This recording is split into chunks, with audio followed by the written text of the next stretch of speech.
মা কোথায় চলে গেলো বলতো? জানি না আর কতক্ষণ এখানে ওয়েট করতে হবে। বৌমারা আমি এখানে। সরলা কাকি তোমাদের কথা বলছিল, যাও ওনার সাথে দেখা করে আসো।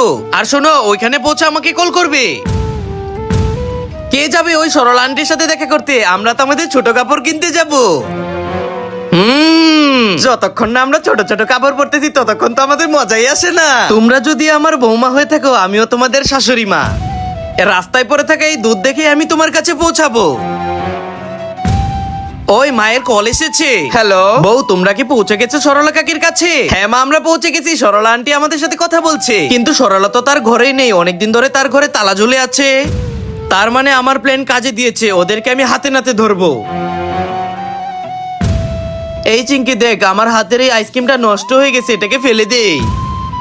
এখানে দুইটা রাস্তা কিভাবে এসে গেল? আরে এই দুধ কিভাবে ফেটে নিচে পড়ে গেল? আরে ছেড়ে দে না, আমরা তো আমাদের ছোট কাপড় নিতেই এসেছি। এদিকে যাব নাকি ওদিকে যাব আমি তো কিছুই বুঝতে পারছি না।